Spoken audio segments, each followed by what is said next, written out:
Ref going live How in. you been? Yeah. Anyway, how you been? You been all right? Yeah, not too bad. Keeping busy with everything, even though I feel like I'm doing nothing, but I also feel extremely busy. It's kind of a bit of a strange double thing.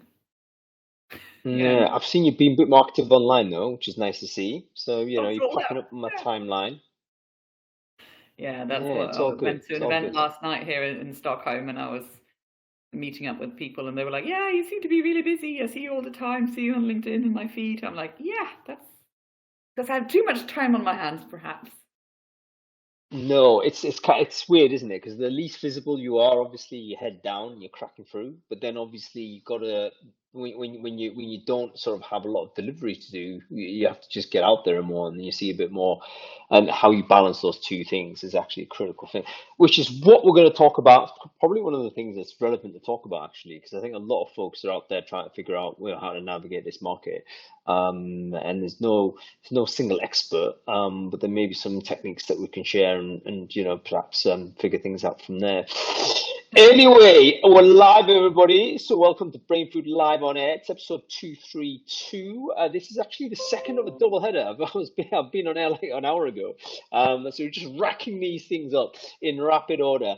And today is an episode that it's a tough one to do because we did the state of the recruiter job market about 6 months or so ago, in Q1 this year, when it was obviously looking like a toughish year for us. And we shared a lot of great information, a lot of great content, great support from everybody. And I guess we'd had all hoped that the market would have been improving since that time. However, it's continued to be very tough. So we've decided to do part two on this, just to get a reassessment as to what people have experienced. What is your experience in the job market? Are job applications working? What is the interview situation like? That's what we're going to talk about today. We've got a lot of recruiters who, at various stages of the job discovery process, people who've been on the market for a while, just come on. Other folks have recently got jobs. Let's just talk to everybody who's at different cycles here, and then we'll figure out sort of where we all stand. The main point is we're all in it together. We're going to be a big community. We're going to share and support each other through this episode and for the rest of this year and beyond. Anyway, let's get on with it. Quick word to our sponsors as usual. Brainfood Lab always sponsored every week, never failing. And this week is one of our persistent sponsors. It is Symphony Talent.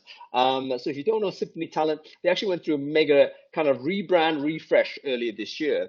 And they're essentially kind of a one-stop shop for all of your TA needs, all the way from recruitment marketing, technology, delivery, all the rest of it.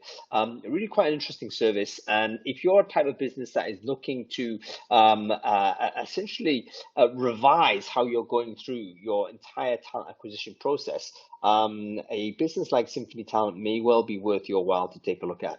I'm going to share a link into the chat stream there. So check them out, symphonytalent.com. We should be live streaming this. By the way, Crowdcast, if you can hear us okay, let us know. Let me know in the comments with the audio visual. You should be seeing me and Sophia next to us. So if you can see us both, say hello in the comments. We should be live streaming this in multiple places also. I wonder whether LinkedIn will actually allow me to do 2 live streams in one day. I really do. Yes, we are back on LinkedIn as well. So hello everyone on LinkedIn. I hope you're I'm actually on there. I don't know. I thought I saw myself live there, but it looks like I'm not. So it could just be my phone going nuts. Oh, I am live. That's great. 50 odd people watching. Fantastic. Say hello on LinkedIn. Drop me a link in the comments if you can hear me okay. Anyway, we're welcoming back Sophia. Long time no see, but a veteran of Brainfood Live. So, Sophia, why don't you quickly introduce yourself? Who are you? What it is you do? Well, what is it I do? I don't know anymore. No, I'm Sophia. I'm here in Stockholm, Sweden, and I'm a freelance recruitment consultant, talent acquisition person, whatever you want to call it. Anything related to recruitment, I tend to do it. Um, Yeah, fantastic. And you've been kind of there's lots of reasons why you're always welcome on the show, Sophia. But I wanted to get your perspective on this because you've been like a super successful person on the freelancer marketplace, always like working on different type of projects and what have you. But of course, the market conditions has affected the interim space as well as the permanent space, hasn't it? So you've Yeah. also directly experienced kind of changing market conditions. So I wonder whether you could share with us a little bit of what your experience has been so far on this journey that you've been on this year. Well, to be fair, the first 6 months were up until the summer. So kind of Sweden breaks up in two halves of the year. We work until about midsummers, then we're off in like July and August. We just forget all about work ever existing, and then we kind of come back. So a little bit like the school term. So for me personally, the first half of the year, in terms of turnover, I actually did better than last year. So that was good. But I knew that kind of coming up to the summer, the little bits of work I had, I know that was going to finish. And then I had my hopes up. Let's see what's come August. August, I was kind of okay. It's still just August. Let's go picking mushrooms and chill out and do what I do. And kind of September and October, and still nothing really coming in. And I've been in a very kind of um, luxury position in my business that clients have come to me. So I've not really had to go out and look for assignments. People have called me asking me to help them out, and all of a sudden my phone's not really ringing anymore. And I'm kind of, is it me? What have I done wrong? Do people don't like me anymore? Do people think I'm not good anymore? What's going on? And so it's quite nice in a way. Not that it's nice that it's going bad for others as well, but it's nice to know that it's more of the state of the market than me personally in that sense. But I'm just not used to having to go looking for work. So normally I have one main assignment and then little bits, my training sessions and things like that on the side. So currently I just have the little bits on the side and not the big main thing. So that's my situation at least. No, and you know what? Big part of big you've actually introduced a really important point because when you are a job seeker or you're a person looking for contract opportunities, it can be kind of a lonely perspective, and you might suddenly start interpreting a changing market conditions for some sort of personalized verdict. I think that's quite normal, isn't it? Because if you're used to people coming at you, suddenly that doesn't happen. The questions start, the confidence is happening, all this type of stuff is going on. But it's very important to recognize that that is not the real reason why there is a lack of activity or a lack of success in converting things. It really is a market-wide phenomenon. And that sort of your mental well-being can certainly be damaged if you don't understand this. So there's the first point that's very important to recognize. There's many people highly qualified. I've just shared Sophia's LinkedIn. Actually, you can see sort of the credibility there, and it isn't about capabilities, not about your qualities, not about this, that, and the other. Really has been a very tough market condition, and a reluctance for companies to really invest into talent acquisition, particularly when they're being told to optimize, do more with less, etc. All of that rhetoric is about not growing the company's fixed Hmm. costs, which is what recruiters typically are on. So that's the reality of the marketplace. Um, can you tell us a little bit about how you've tried to deal with it? Because there is that mental component. So have you got any techniques to kind of keep you to ensure that you don't go down like a negative spiral? Because I think that there's a risk of that, isn't there, where you can end up getting really quite in a bad place mentally. Have you got any techniques you can share with us on this, Sophia? Well, personally, I early this year got into pottery and make stuff. So now I just make lots and lots and lots and lots of pottery, to kind of keep myself busy. But as you mentioned, just as we were going live, you've seen a lot of me on LinkedIn lately. So I'm trying to kind of um, stay current, read things, comment on things, share my knowledge, kind of share what it is I've done with previous clients, and not just sit quietly. And kind of make sure that I am still top of mind for when people do have something, that I'm the one they think of. And I look at kind of the way I sell myself and the way I trying to get my business is to rather than reach out to lots of people, and maybe this is a mistake, I don't know, but that's my way of doing it, is I want to try and get people, like attract people to me rather than me sending lots of cold emails, because I think of it personally, like I hate being on the receiving end of sales emails and cold emails and, doing this. So I rather want to share my skills and knowledge in a way that people go like, oh, she can do that. That's good to know for when we need it. And I literally go to any kind of HR recruitment type mingles and event. I went last night. I've been known to go to like 3 in one day. I just make sure that I'm top of mind for when people do need the help. And just the other day, I do have my profile out with a potential client. So everyone, fingers crossed for me, please. And it was a girl who called me up saying, oh, I remember you were looking for work. And I remember the way you wrote about it, that you were quite kind of honest and open, saying it was a bit hard for you to admit that you were open. So she liked the way I did it. So I'm trying to, because my business is me. It's like I have no intention of growing my business, having employees. It's even, my business is my name. So I'm trying to be very open and honest and about me and who I am, and trying to differentiate myself that way, so that when people do need, the way I look at it and the way I want to be perceived is that when people come, it's because they actually want my help, not that you just need a TA person who could potentially do the job.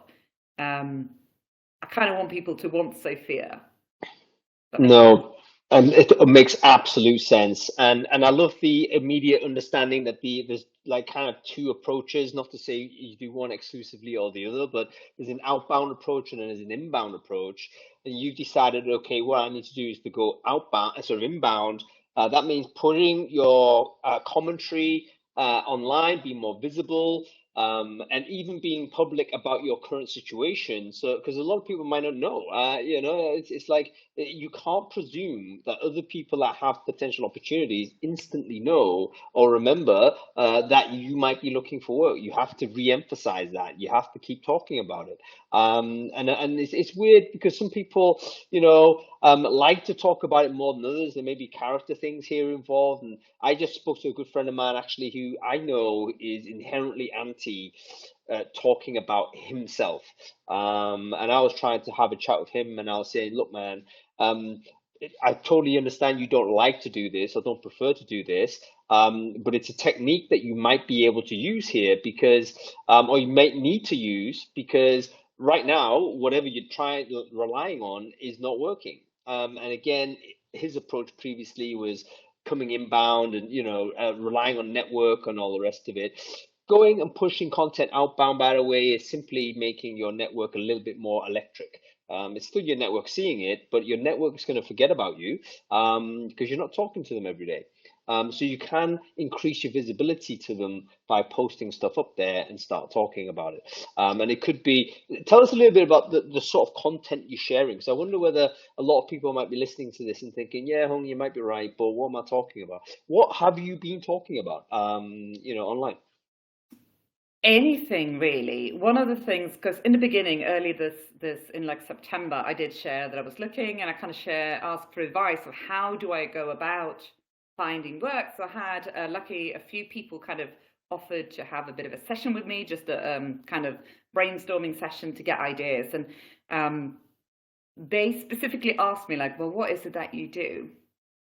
And I'm like, I do everything, and trying to kind of pinpoint what it is that I do, because in the past, I've not had to kind of put together a package because people have come to me asking me, can you help us with this? I'm like, yes, sounds fun. Sure, I'll do that. Or can you help us with that? Okay, I can do that, or no. So I've not had to say what I do because people have come to me anyway. So then I had to kind of, what is it that I do? Or thinking about what is it that I don't do. So I started kind of sharing little videos about kind of templates I've put together, processes I've created, tools I'm using and how I'm using them, to kind of show what it is I have done for previous clients so that people get a better understanding for what it is I can help them with. So that's one of the things that I started doing this year that I haven't done in the past. But then I also keep on doing kind of sharing my opinions and one my way of getting inspiration for posts on LinkedIn, for example, if I see something that I don't necessarily agree with or somebody says something that annoys me, I don't necessarily jump into the comment field and I go, but I kind of take that slight anger and turn it into my own post, uh, Right, rather right. than getting the words out, not to get in a discussion, and not kind of going, oh, I saw Han, you said this. More kind of going, oh, I've seen people saying this, or there's this opinion going about. So not really attacking anyone specifically, but more of the different and my take on a different thing. So trying to get that, in a way, being inspired by others or agreeing or disagreeing with them. Yeah, right. So two content strategies, if you like, or ways to kind of find things to talk about. If you're sitting there thinking, I don't know what to talk about, here's two things Sophia's just share with you. Firstly, what's your operational work? Like, how do you do your work? Just expose a bit of that. Because what seems to you to be completely mundane, or of course you do this, that may be very new to other people. In fact, it will be very new to other people, because they're not working directly with you. Everyone's style is different. It's like sharing recipes. It doesn't have cooking recipes. It doesn't have to be something that's completely amazing that no one's ever cooked this meal before. But because this is your approach, your style, you're gonna get a bunch of people who've either never seen that recipe before or have seen the recipe before but have a different take on it, and suddenly that's going to be interesting. So, what are your recipes when you're doing your recruitment work?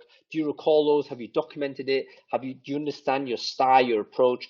All of that is gold dust to put out there as content, because not only is it content, but it's also evidence, right? It's evidence of your Mhm. capability, evidence of your work, and you're suddenly not just another CV or not another application. The person viewing this might actually, oh, this is the style. I get it. I mean, maybe they don't like it. That's fine. Maybe they do like it. Even better. So operationalize.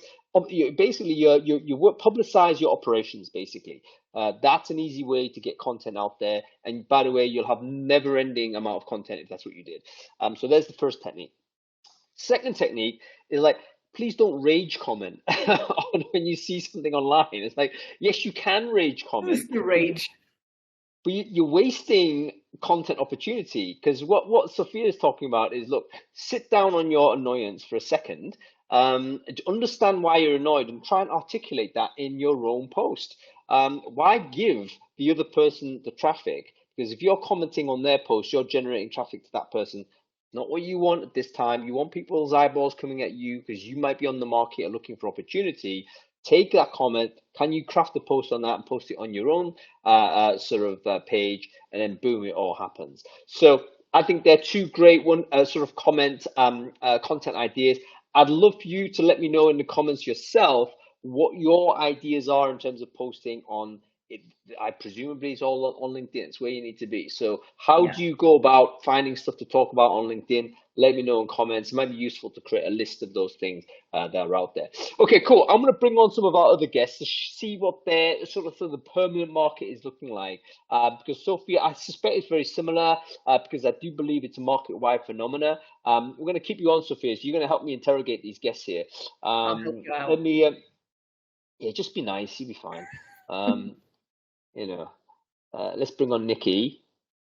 And I think Amanda Jane is here as well. Let's bring Amanda. Oh, Amanda, you've literally just called yourself Amanda, haven't you? And there's three Amandas. I reckon it's you, Amanda, in the yellow. So you're coming on. Just click on. You're on the show. Let's see. It's gotta be. I mean, I hope so anyway. Oh, there's Nikki. Hi, Han. Can you hear me? We can hear you fine, Nikki. Great to Perfect. see you. Nikki, why don't you quickly introduce yourself? Who are you? What it is you do? Well, I'm an unemployed bum at the moment, but I was previously the head of talent acquisition at ClearCourse, who are a startup fintech and payments organisation. I've been in recruitment and talent acquisition for about 13 years now. Cool. Well, you're not an unemployed bum.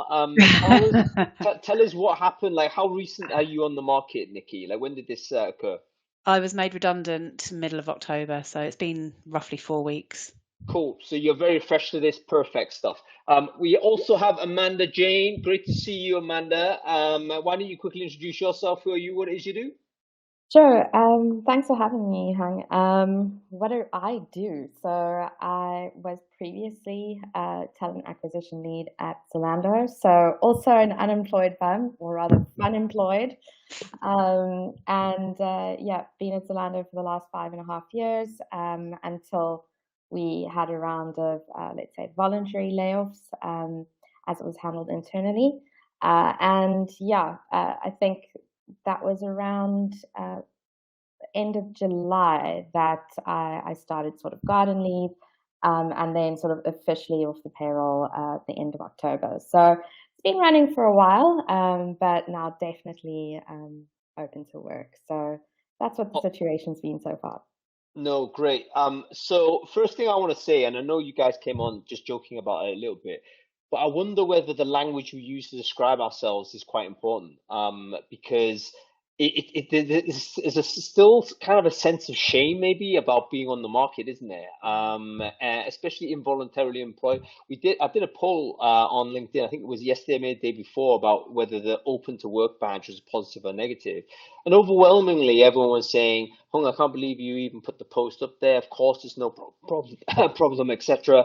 And I took that as a very positive sense that I was getting a bit of flack for that, because it means that, as recruiters, we're not judging it negatively. But I think there's still that sense of residual feeling that to be out of work is a shameful thing, which surely we'd know that's not the case. And particularly when we know that market conditions being what they are. So the language we use, I think, is quite important, because sometimes words can kind of turn into thoughts, and thoughts can turn into to real things. But okay, let's go with. So firstly, I think you two are in different markets as well, so it's worth talking about that in first instance. Amanda Jane, I'm going to go to you first because we met in Berlin, sort of 3 months A or so number ago, of something times. like that. Yeah, but most recently it was in June or something, wasn't it? So Yes, it was. maybe about 4 or 5 months ago. What can you tell us about the state of the Berlin job market as far as recruiters are concerned? Well, I think the market's pretty flooded right now, and a lot of the recruiters in the current market have worked at multiple companies that are based in Berlin. So the competition is fierce, I would say, when it comes to picking up a new role. But what we've seen generally across Germany is that language has become a huge barrier. So if you're a tech recruiter in the market, usually knowing German was not such a big deal because of the talent that you're looking for and hiring. But now we're seeing a lot of this language requirement coming up. And I must say, I just decided to do a quick search today to see, just in the first 10 roles that come up that are relevant, how many are looking for German. And I have to say that it was around 7 out of 10 that were requiring German. And it's not to say that all 10 are necessarily relevant to you. It's a mix between lead, individual contributor, some talent management roles. So there's even variation in what comes up. So it's really a big barrier at the moment. I think also just across the market in general, the competition wraps up as well, the scarcity, because yes, we might look in Germany, but if we're not finding results in Germany, you want to look broader than that. So you have recruiters that aren't even based here that will also look for work in Germany. So that widens up the pool a lot more. So yeah, it's a jungle out there. This is actually a really, and Amanda, thanks for chiming in on the language aspect. So for folks outside of Germany, and particularly Berlin and Amsterdam, I think let's locate it, the capital cities. The reality is, if you were a recruiter and you're working in tech in those cities over the last 10 years or so, really the language requirements had been completely dropped away. It was like, you know what, English was the working language in the office. The candidates you were recruiting, typically software engineers, they were predominantly using English, whether they were German natives or not. And therefore, it wasn't even a thing. It was like, okay, you can come in and work and be totally fine. Suddenly now we're seeing language requirements being dropped into cities that really you can argue you don't really need to have that requirement. So I can only assume the reason why that's being inserted into job ads is to try and kind of suppress the applicant flow, isn't it? Like too many candidates coming in. I need to convert 5,000 applicants to 500 or 500 to 50. I'm going to throw a language requirement and then boom, I've got my 50 candidates I can look at. Yeah, a lot of theories around that as well. Because what I've also seen with roles that I sort of interviewed for, the processes have become a lot longer as well. It's not to say that, you know, case studies haven't been used in numerous jobs, but I've seen that the stages one is put through, one interview, next interview, case study presentation, it's gotten a lot longer. And I think one recruiter told me that they've actually used this as a further filtering mechanism, not just the language, but then also making it quite a cumbersome process as well. And then I'm sure you'd want to get onto compensation at a later stage. I won't dive into that yet. Yeah. No, let's go straight. Let's go Yeah. straight there. I mean, are you seeing basically pressure down in terms of a comp? Everyone's Yeah, nodding I their think, heads. Yeah. you know, well, not post-pandemic, but when we had the surge in hiring, recruiters became super high in demand and the salaries just went. I mean, even when I had to hire for my own team, it became really difficult to close someone because of the high expectations. And I've just seen a huge drop now, like let's say at least in euros, about 20K in annual salary. And it comes to a point where in the start of your job search, you think, no, this is not going to work for me. But as it goes on, realistically, you have to think about, you know, how am I supporting myself and any dependents I may have. And on top of that, if you're quite connected to having a leadership role, you know, quite frankly, you have to be willing to go into an individual contributor role as well. But then again comes the bias when you have that leadership experience, there is this assumption that you are looking for a leadership role. So unless someone actually sparks that conversation with you, you might actually just already be disqualified at the application process. And let's not get onto the subject of ghosting. I think this whole experience has definitely, if you didn't know yet, you know what bad candidate experience looks like. You felt it. And you know, this is definitely not, these are the pitfalls I have to avoid at all costs. Thank you for sharing that, Amanda, Jane. So 3 things that you're experiencing as a job seeker, sort of increase of requirements, language requirements, and so on. And by the way, I know a lot of people outside of the territories of Germany and Netherlands and so on will maybe rightly say, go and learn the language then, which I think, you know, is a fair criticism. But the point is, it wasn't a requirement and was actually being pushed away as a requirement for the last 5-10 years or so. So now that's being brought in, yes, there's going to be additional friction for people that don't have the language requirement, and that will be something that those individuals need to negotiate. Secondly, there is a scenario whereby people's expectations, job seekers' expectations, need to be revised because compensation, we're all attached from a personality perspective to the numbers, aren't we? We feel good when we've hit an all-time high. We don't feel good ever going down, but we might need to go down because that's the market reality. We have to, you know, understand the landscape and not necessarily, you know, continue to burn our own kind of cash because we're living in 2021, which is not the year today, and prolonged recruitment processes, so hard to close. People are not making decisions. They're maybe from an employer's perspective, they now have a abundance mindset in the sense that, you know what, you know, Nikki was really good, but maybe I'll just hang on. I've just got this CV from Amanda Jane. Oh, Amanda Jane's great, but Sophia's just popped in to say she's interested. And suddenly it's just a never-ending thing. So very interesting scenario. I think this does describe our own understanding of what the market is. Nikki, let's switch to you. You're early into it, 4 weeks on the open market, maybe looking a little bit before then, when when the situation was clear internally for you. What have you initially encountered for the jobs that you've been looking at? The market, how would you describe it? I'd echo what Amanda Jane has said. It's no different in the UK. What I see is a lot of jobs available. I've made over 50 applications in the last few weeks, but it seems we're in a very weird position that in the marketplace we've got a lot of jobs available and also a lot of candidates looking, which isn't usually the case. So it seems that recruiters, and I'm being very nice here, but recruiters are being overwhelmed with the amount of applicants that they're getting. And yeah, the ghosting is just unbelievable, and just the lack of acknowledgement if you haven't been successful. I've noticed that in good news, internal TA teams are performing better in terms of automated responses and some really well written thanks for your application but type notifications. But I've been very disappointed by the applications that I've made through job boards that are being advertised by agencies. Literally just nothing. No acknowledgement, no rejection email. And I wonder whether it's, I don't think it's just recruiters being crap, although I think that's probably an aspect of it.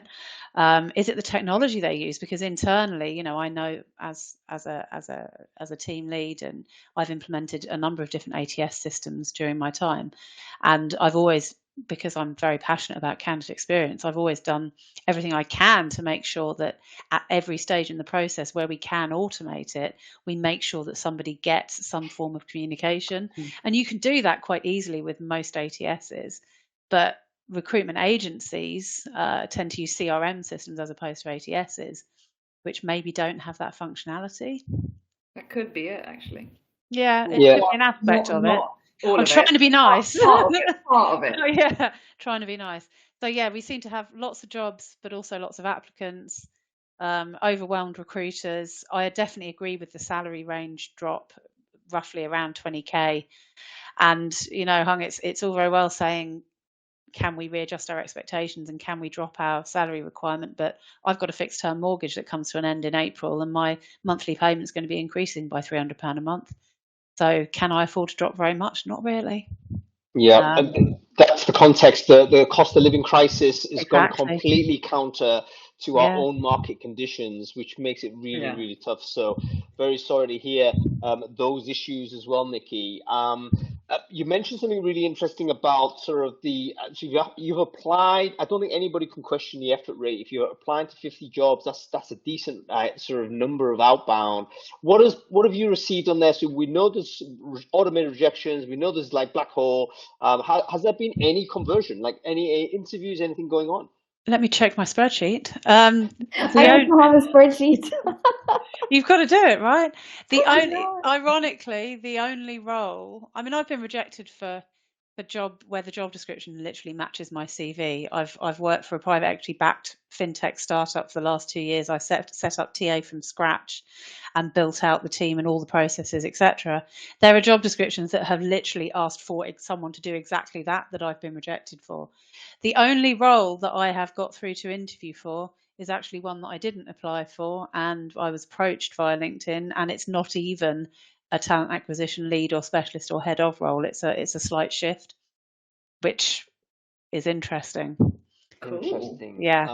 So all of the other ones have been black hole or Black hole or no. Wow. Yeah. What's your theory as to why you were rejected? And let's not talk about theory because we don't know, but when you are a very close match to a job, like literally line for line a match for the job, like what's the site and you're a no, how do you handle that? Are you like super annoyed and you want to go back in? Like I'm normally, if I feel that it was a really good match, and I've been quite picky. I haven't applied for many roles that have been outside of the the job titles or salary ranges if they're advertising salary.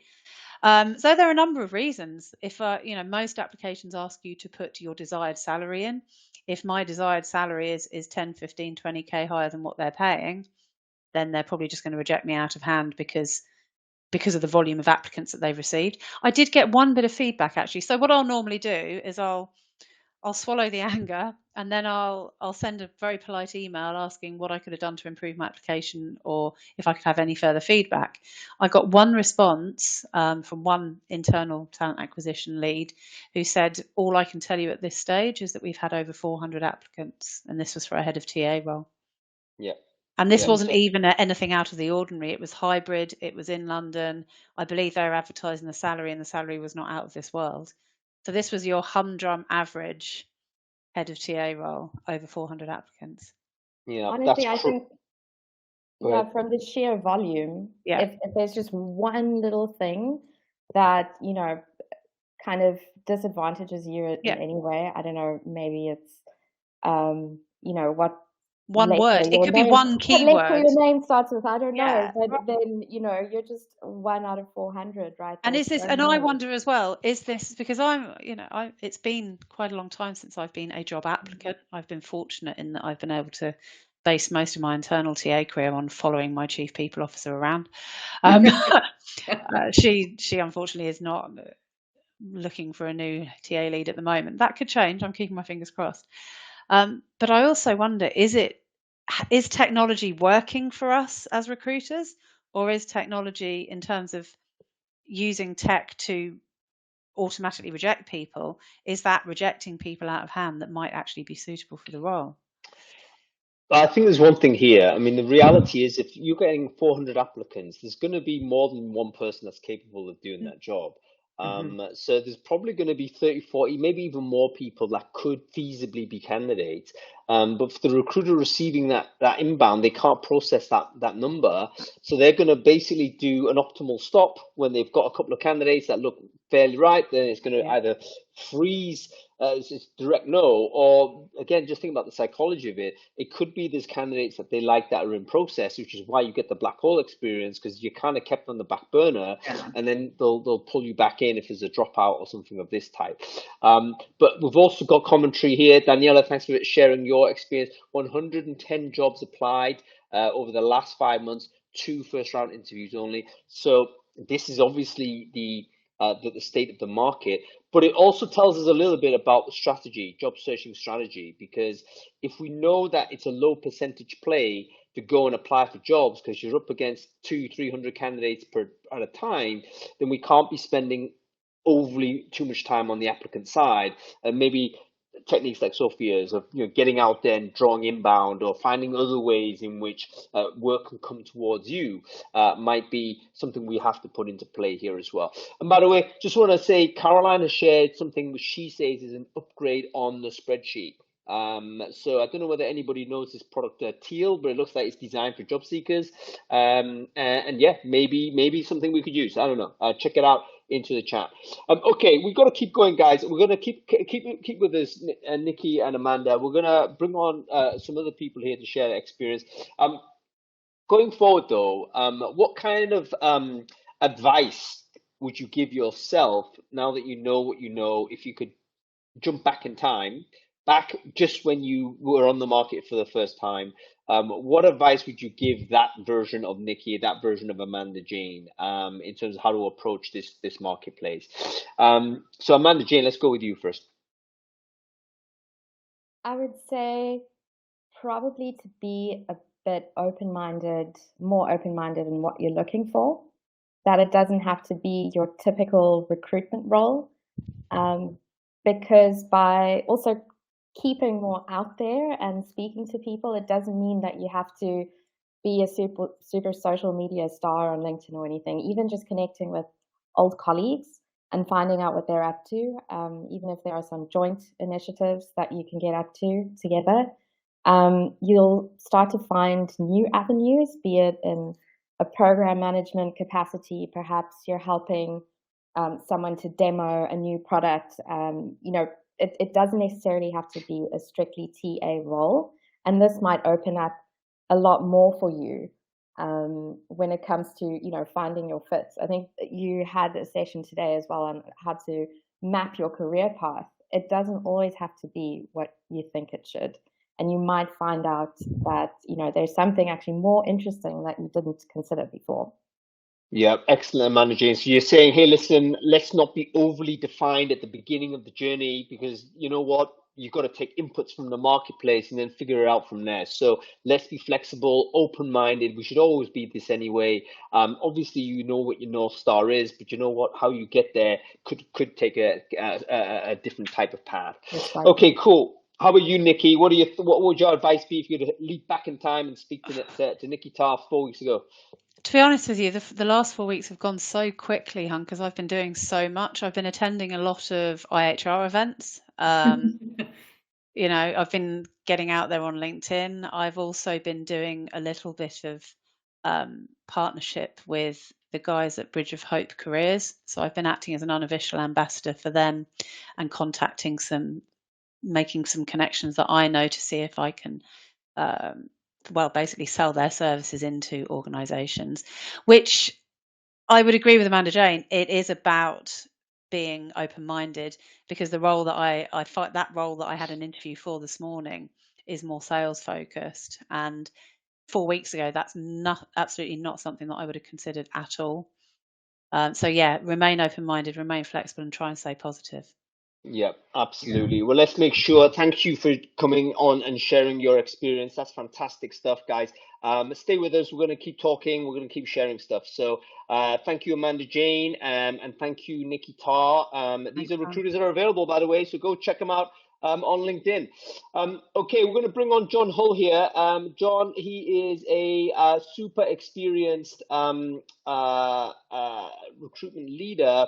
And I wanted to bring John on simply because of the, where are we in terms of the job search market at a senior level, super senior level. There he is. There's John Hull. Hey, Hung. How you doing? Very good. Wonderful to see you, John. Thanks for being patient. John, why don't you quickly introduce yourself? Who are you? What it is you do? So I'm John Hull. I'm previously head of resourcing for Balfour Beatty, Carillion, Nationwide, amongst others over the years. I'm looking for work. No, excellent. And by the way, I've just shared John's LinkedIn there. Go and connect with John. He's one of the great contributors to the community in the UK and beyond. And the companies you work for are obviously like mega scale businesses, aren't they, John? Yeah. So tend to be big corporates rather than startups or smaller businesses. Yeah, so I really thank you for coming in and sharing your thoughts and experiences here, because I wanted to get that angle, because I'm a little bit tech and start focused. So can you tell us a little bit about what your experience has been on the job market to date, John? I mean, similar to the previous contributors, really, and it's hit and miss. I've done a lot of networking, as you kind of expect, personal networks, business networks, which tend to lead to better conversations, but longer burn, because there might not be an opportunity today, tomorrow. But I'd encourage people to keep the networking up, because it's one of those things that pays back, and I think there's karma in it as well. You'll help people out. I've helped a lot of people out, and it does. I believe it does come back. I think it's interesting to hear the previous kind of contributors about the experience, and I think it's a wake-up call to our profession, despite how many seminars and tech companies and whatever preach candidate experience, and we haven't even nailed it. And it would go back 2 years when candidates were king, the recruiters were king, still didn't nail it then. There was still complaints about ghosting, and I think it comes back to leadership. It's poor use of, I think Nikki said it, nearly every ATS that you can implement has some sort of automation, at least to acknowledge your application and give a timescale, right? As Bill Borman says, doesn't it? The bar is very low on candidate experience. All you need to do is say, thanks for your application, we're closing it in 10 days, and then an acknowledgement after, even if you've not, thanks very much, you're not successful this time. That's not a great bar, but no one has nailed it. And I'd say my experience There are a couple of applications I've had where I've had that experience, couple where I've interviewed and the feedback, one where it wasn't successful, feedback was just, nothing. The other one was, good feedback, constructive, which you'd sort of expect. And you think, what have we been doing for 25 years, right? So you can't even get feedback after an interview to a level of constructive sort of level to say, actually it was a good application, but, A, B and C weren't as good as this. And I take it back. I worked for Nationwide Building Society for about 3 years, and the only people that were any good at feedback were the customer service folk, who were absolutely nailed on in giving candidates feedback. And guess what? Because they're to do that every day with a customer. Marketing directors can't do it, finance directors can't do it. And so there's something very wrong, I think, in our, not just the TA industry, because that's unfair to kind of not just TA that's involved in the whole process, but in our management. It's about feedback, really. And then I think a TA leadership is lacking in using the tools and technologies we already have. Forget what else is out there, but really utilizing it. Yeah, so we need to optimize the usage of feedback. And the reason why sort of as Bill mentioned, it's like, okay, bar's low. Maybe the first thing we need to aim for is to make sure the information on your status is available. Because it's not necessarily I need someone to be on a call with me for 40 minutes and talk me through it. I just need to know whether this application is going forward or not. Because how much time are you spending just emotional energy or emotional investiture into an application is very important. Just cut it off. Let me know that's not happening, and then I can move on. And the more applications you've got outstanding, I think the less energy you've got to apply to further things, because you just don't know. So basic stuff. Let's make sure we communicate back when it's a no. Let's take the job down if it's definitely not happening. And let's have a more. Here's where I think programmatic might help a little bit. I mean, again, we're kind of weak at adopting technologies that can help us with this, but job ads that basically exist on a time duration, require a manual delete. And that it may just be one extra step that a human overextended recruiter will either forget to do or not do promptly enough. It needs to be automated to say, look, I've got 3 candidates in at final stage. Of course, the advert needs to be delisted at this point. So we can use automation tools for this, but I think programmatic is still at like less than 8% adoption in the UK at the very least. John, you're a senior person. And in terms of, you mentioned job applications. What are you going? How do you find them? Are you online looking for these things? Yeah, well, it's a mix. I think it's the same as previous contributions. Agencies there'll be some. A lot of them are directly advertised. A lot of them, will be through a network. I think what's happening, from what I'm hearing from recruiters, as in agency recruiters, is there's a lean towards, I think as Nikki said, you've got to have experience is king over, potential capability. So, all that discussion we've had in the last 5 years about, cross-fertilization of ideas and, experience not being everything. I think the default, and I understand why it's happening, but it's not necessarily good for all sorts of things like diversity and all of that, is people are kind of leaning on the experience as a kind of, it's an ease of sifting, it's a comfort blanket for the hiring manager. If you've worked for X, Y, and Z and they're in my industry or in my patch, it doesn't show you how good anyone is, but it I guess it's a shortcut to getting that work done, right? Yeah, so cynical hat on. We can say that hiring for potential, hiring for skill-based hiring, all this type of stuff, that might have been like a useful rhetoric when there was like a low candidate flow, because it means that, we can, we need to broaden the aperture at the top of the funnel. But if we're overwhelmed, we want to narrow the funnel. So hence the language requirement comes in. Hence we need the sector experience. We need all of these things fitting in perfectly well.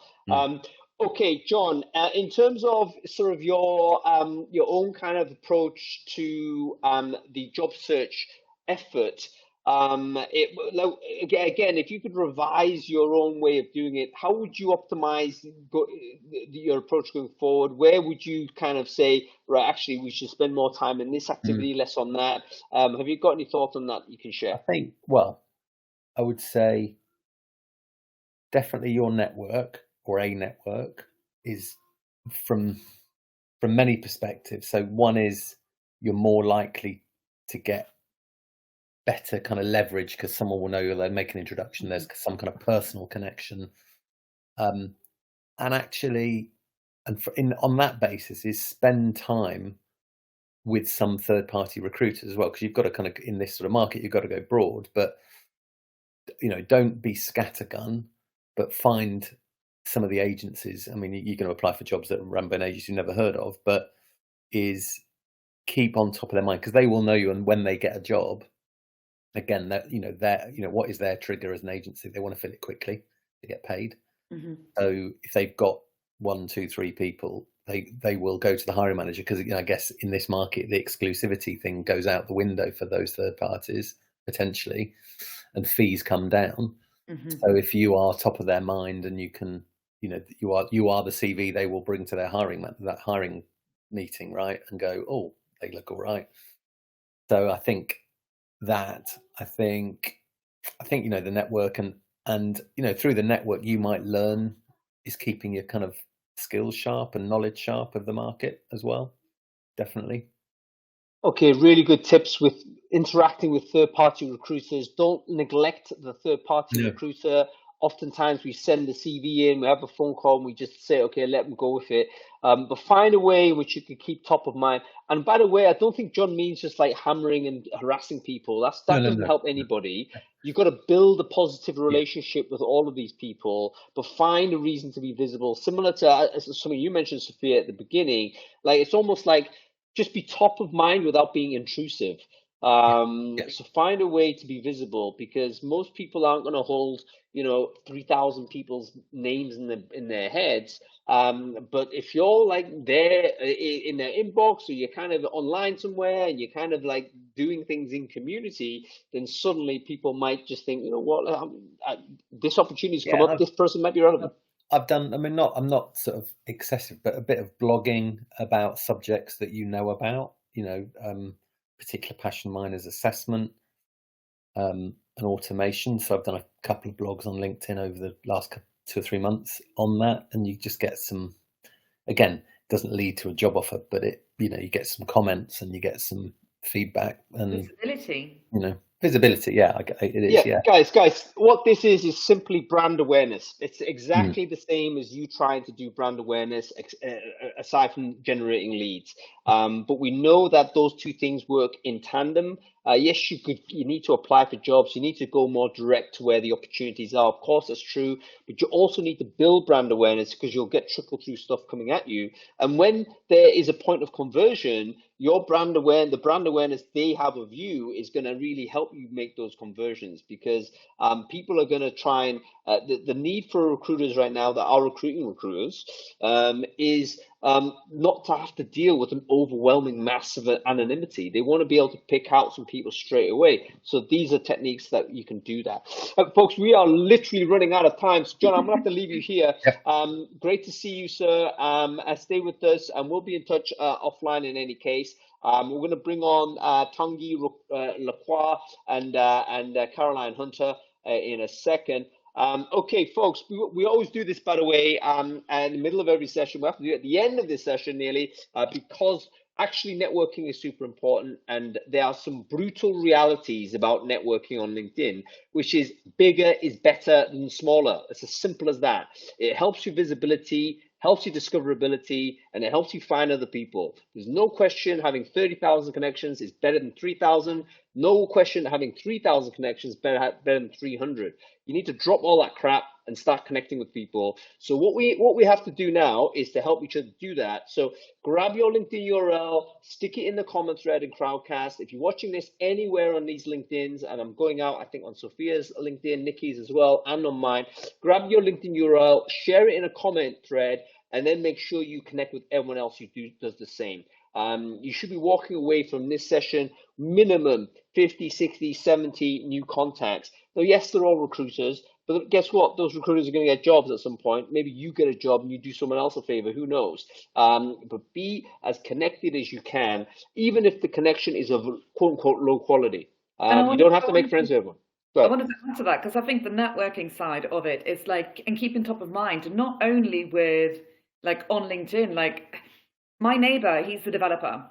I want to make sure they know I'm looking for work. I'm going to speak to, you know, my kids' friends' mothers and let them know I'm open to work. Like, don't be afraid to let people know you're looking, because you don't know where it's going to come from. It could be from the hairdresser. It could be from the pottery studio. You know, I let everyone I know, whether they're in recruitment or not, or whether in my industry or not, that I'm looking for new assignments.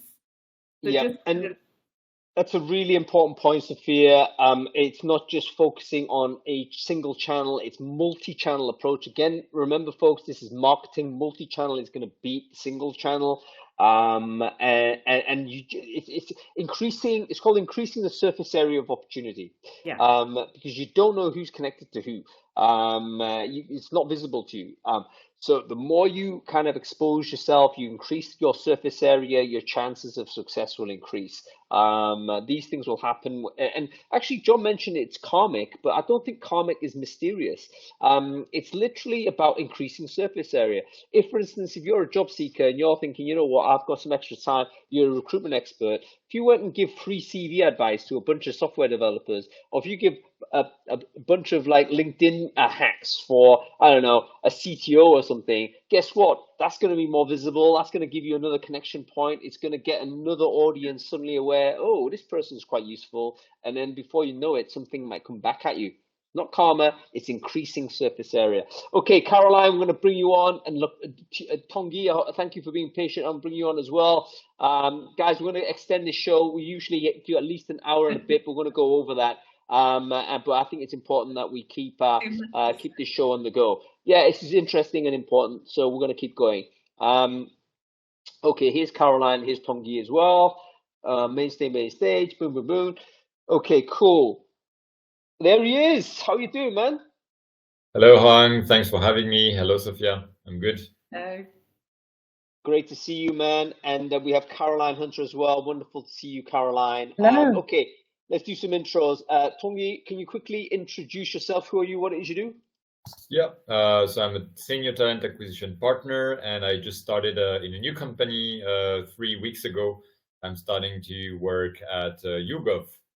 Nice. Amazing. Well, firstly, congratulations on the job, Tongi. That's Wasn't fantastic. easy.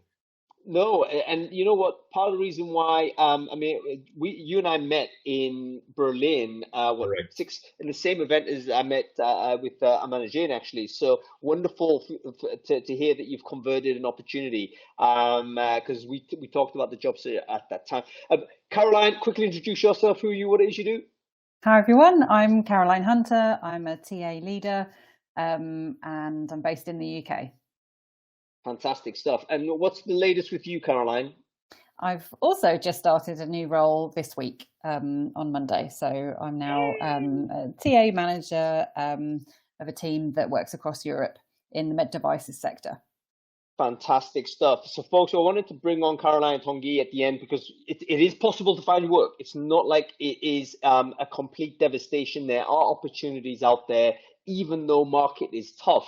So firstly, congratulations on you two for this. But let's go and talk about how this transpired. Tongi, go to you first. Tell us a little bit about your journey on the job search. What was your emotional sort of journey? What was the things that happened, and how did you end up converting this opportunity at YouGov? Yeah, I actually started to look for a job in March, but I wasn't like super active applying. I really started like to be more active and looking for jobs in like more August. I applied about for 60 companies, got into about 10 hiring processes. But yeah, lots of rejection, sometimes definitely not in the best way. I was also attending a lot of HR and recruiter meetups and webinars. We met actually in Berlin, Hungary, thanks to that. I was talking as well with a lot of recruiters. We are all the same, looking for similar jobs in the Berlin tech startup, but I was also looking for broader opportunities also in Europe. Same conclusion, really tough market. And yeah, companies doing emphasis on diversity and inclusion, ESG, upskilling, on staff development, and much less on growth. So less budget for hiring, and of course more recruiters on the market. So super tough situation in Berlin. Little bit the same in Europe, but after like failing, trying again, and broadening my network, it worked with YouGov. How did the YouGov opportunity occur? Was it an application that you saw and you went for, or did it come to you in a different way? No, it was on job boards. To be honest, it didn't come through like an unusual source. Okay, cool. Talk us through how that converted, man. I mean, did it feel different in any way when you applied for it, or did it just, was it, for instance, poor feedback and whatever it is, and somehow you got to the end, or was it immediately it looked as if you were going in there with a legit chance? No, I felt really considered compared to the other Berlin startup that have a lot of more competition. With YouGov, it was kind of easy, less steps, no assignment, very like a trustful relationship with the candidate, good follow-up. So honestly, a much better candidate experience compared to the very classic Berlin startup ecosystem.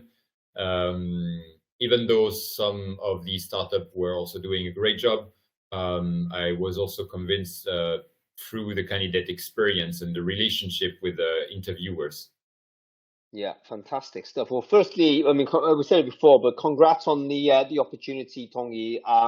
Great to see a conversion on that after a kind of a long journey. Caroline, let's go to you. Talk to us about your experience from when you came onto the job market for the first time, and how it came that you converted this opportunity at Striker.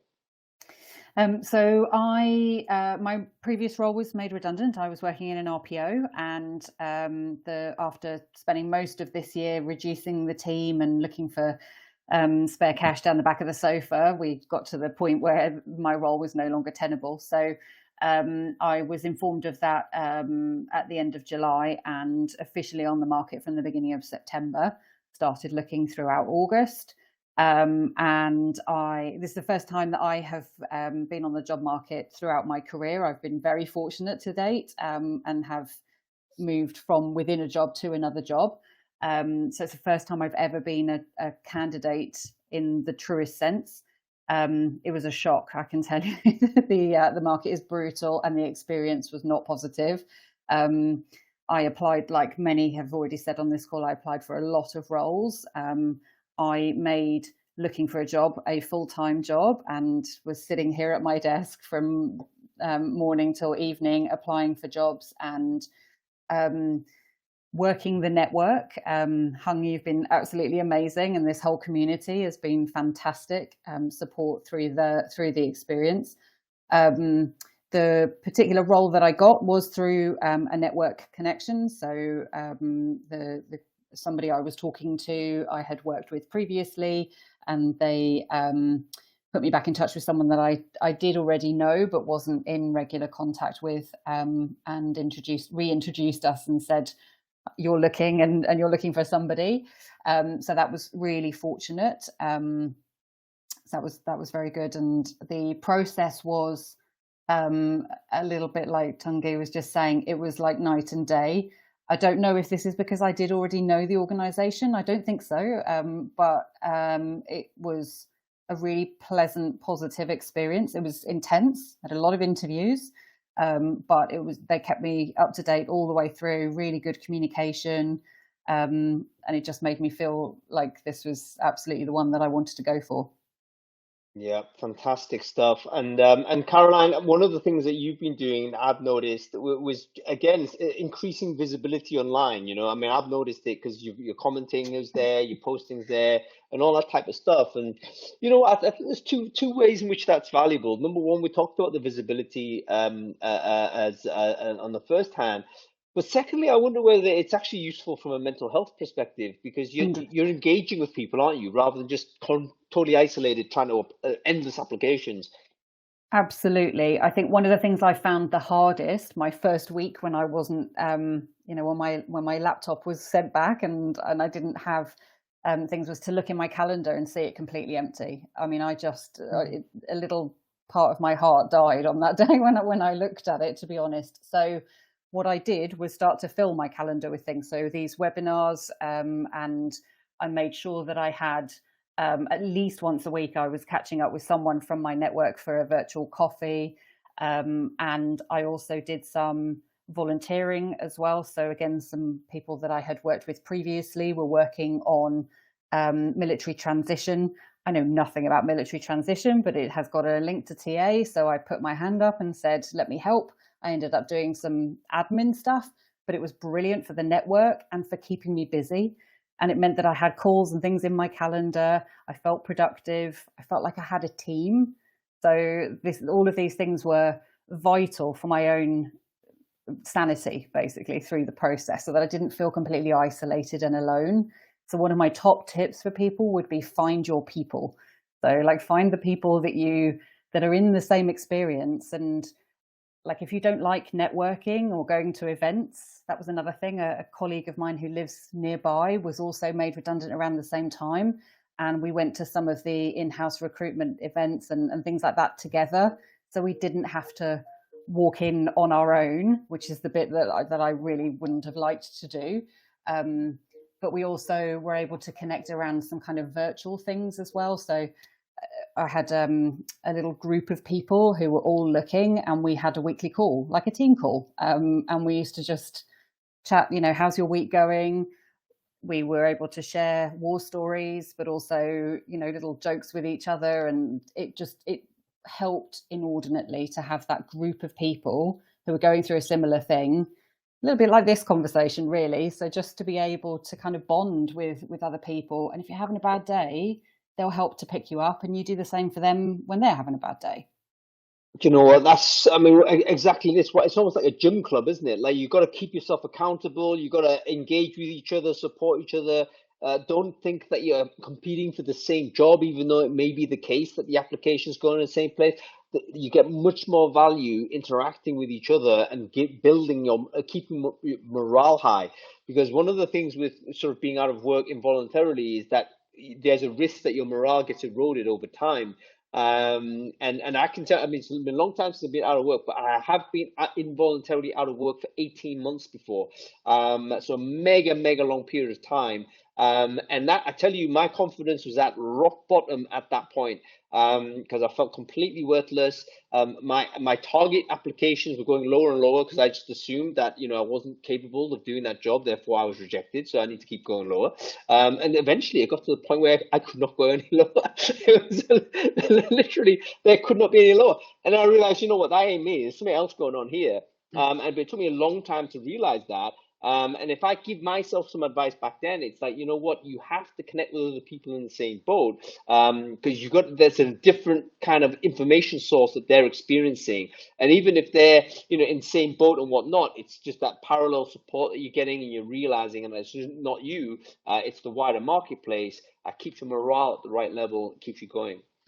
Just to rebound, on what you said, and also Karen, what she said. You can find this emotional support during these HR and talent acquisition webinars and meetups, which actually I found in Berlin. It was great. But at the same time, I found that I got a FOMO, like a fear of missing out, of not going there, would maybe avoid any opportunities that could arise there. So if I'm not here, maybe I'm missing potential future employer or someone. So I needed to balance between, I need to go there because I want to have emotional support and see other talent acquisition people that are also looking for a job and just like share about our lives, about research. But I also have the FOMO of not being there because maybe something happened and I'm not actually present. That's it. I mean, going out and physically meeting someone, part of the reason why it's a positive thing is because it's unpredictable. The information that's exchanged is usually unstructured. Lots of conversations emerge and opportunities will happen. I mean, let's not forget we're recruiters, folks. I think Lee, you've been on the chat and you've made some I think important comments. To say actually, recruiters are the ones that sniff out opportunity. We are good at actually identifying when opportunities happen. So we need to get back in there. Like applications isn't just about doing a search on Monster and sending a load of adverts, sort of applications out. Yes, you should do some of that, but it cannot be the only thing you do, because that's just constantly grinding away in a way which I think is low percentage. Some people have converted. You mentioned, Tongi, you're a great example, having converted yourself, but that's not the only thing you can do, because you got to keep your morale high. I wonder whether some of the events you went to maintained the morale, so that when you did come to interview, you weren't bringing negativity in with you, because that can easily happen if you are low ebb. People can smell it off you. So super important. Oh, what have you shared there, Tongi? Something from Morgan? This is exactly what we are talking about. Morgan is a very talented sourcer and recruiter from Paris, currently trying to find a job in Berlin, and she has been applying to many companies. She had a really great sense of what is candidate experience, and she wrote an article on Medium about her journey and her struggle about finding a job. So I think it could summarize a lot of what we have been said today, and also sharing about her personal experience. I think it could be worth to have a look to this article. Yeah, great. And I remember, by the way, Morgan is one of those that I've done the Brainfood Tribune. So if you want to know more about her, go and read it on the website. Really cool personality. Okay, we're running short on time, folks. I wanted to... You want to say something? Go ahead. Yeah, of course, Sophie. What Karen was saying, like keeping busy and turning job search into your permanent or like your full-time job. I think that's great. But with that, you also need to remember that you need a break. And they really kind of caught up with me last week. Was half term here in Sweden. So I took some time off with my two daughters. I didn't open my computer. I didn't write a LinkedIn post. I was off. So coming back Monday, I was actually kind of re-energized. So this week, if you've seen me, I've made like one post every day on LinkedIn. I've created more stuff than I did like the week before the half term. So I think you do need to, in a sense, treat it like a job. But with that, remember to take time off that job too, to actually just have a break and not do any of it occasionally as well. So you need a break from it too. No, really important insight. So the mentality of getting into a structure, when we say job, I think we mean putting a structure to what you're doing. But also that structure involves taking a complete break. Take it a weekend, take some time away. If you need to take a week off, of course, go and do that. But then come back with the structure and then deploy. Okay, good stuff. Let's give some advice, folks. Tongi, go to you. If you could advise yourself, jump back in time, 6 months or however it is with the start of your journey, what advice would you give that guy in order to have a better experience on the job search?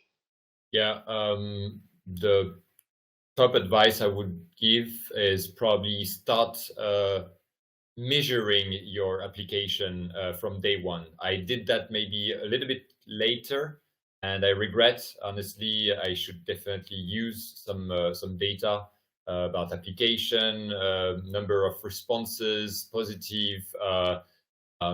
Is that a good rejection email? Do we have any reason for the rejection? Number of steps, length, number of assignment, etc. So having like a clear overview about what's going on. I think everybody should do that. Sometimes don't have the energy. Sometimes there is too many data to handle, but it's really key like to choosing the best opportunity. And also, having like a very accurate, an eagle eye to know exactly, okay, this is standing out from the crowd. And that would be the advice here. Yeah, fantastic. So yeah, track your behavior. We all talk about being data driven, but why are we throwing out the window when we're suddenly a job seeker? We need to use the reason why being data driven is useful because it gives you insights that your instincts are not quite able to do. So track your applications. I would even go so far as to track your time distribution. Because you might find doing a job search you could easily get lost on the internet, right? Because you're searching for stuff, you're applying, something you got to keep doing. Before you know it, 7 hours has gone by, and have you actually done useful stuff? So track your behavior. Caroline, a final word to you. What advice would you give to yourself if you could replay your journey to make it easier for the next time? I would, and I am now tracking what I have done, the outputs in my job. So one of the things I really struggled with was on my CV, being able to put metrics of the impact of what I've done before. And so that mistake will never be made again. The other thing I would suggest, if I can have a second one, would be to find what you can be flexible on. So I think, Sophia, I think it was you that mentioned, or maybe Nikki earlier on, that salary was not an option. I think it was Nikki who said it's not an option for her to be flexible on. So in this really tough market, what else can you be flexible on? Can you relocate? Can you go back to the office? Can you do a different role that is related to, but not exactly the same as the one you've done before? Different industry sector where you can take your skills, find what you can be flexible on, because the roles that we have all enjoyed over the last few years, it's like musical chairs. The music has stopped and there isn't enough chairs for everybody. So you need to think about how can you do something a little bit different in order to find a role. Really, really great advice. Thank you, Caroline. And thank you, Tongi. Thank you, Sophia. We have to come off the air right now. Remember, keep in touch, everybody. Make sure you connect with everybody that you've seen on the Crowdcast, on all the comment threads. You can actually go back on this on replay and connect with those folks there. Why not set up a gym club for the job search? If you haven't done so already, do it as a Brainfood Live thing. Just say, hey, did you watch Brainfood Live on Friday? Yes, I'm also on the job search. Get together in a group and support each other as you go forward into this market. I think this is where we're at, by the way. The worst thing we can do is to think naively, optimistically, and think, you know what, magically something happens in January. Hopefully it does. I'm not sure it will. What we have to do is prepare for all eventualities, which is, you know what, this may continue for some time, in which case all of these ideas that have been shared by our guests today, I think need to be in your pocket, and so that you know how to optimize what you're doing. Okay, everybody, we're going to leave it. Thanks for joining, everybody. I hope you're having a good weekend as well. Make sure you take your time off and relax. This is us over and out. We'll be back next week. What are we talking about? Yes, we're on Thursday because I'll be in Eindhoven by then, and I'll be doing it from sunny Eindhoven, and it will be about AI-enabled candidates, folks. What are we going to be doing when the world is dominated by candidates using AI? They're pressing play, applying to thousands of job adverts out there, personalized, you can't tell the damn difference. Have we created recruitment systems to deal with AI-enabled candidates? Yes, no. Make sure you join that show, folks. And follow the channel if you're interested in stuff like this as well. Okay, that's it. I've got to let everyone go. Have a good weekend, everybody. Bye-bye. Bye.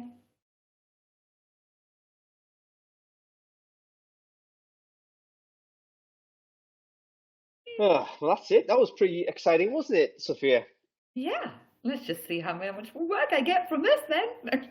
Yeah, well, you know what? I don't know how much would happen, but I hope something. But yeah, just keep, we'll keep talking, keep being the public person. I think that's going to work. I love the new blogging and the observations of technique and stuff like this. I think that's interesting from a Brainfood perspective, but I think ultimately it's going to lead to positive things going forward for sure.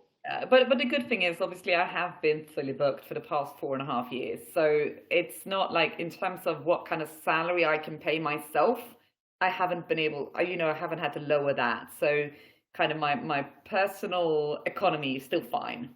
Yeah, and that's your credit. It's difficult to be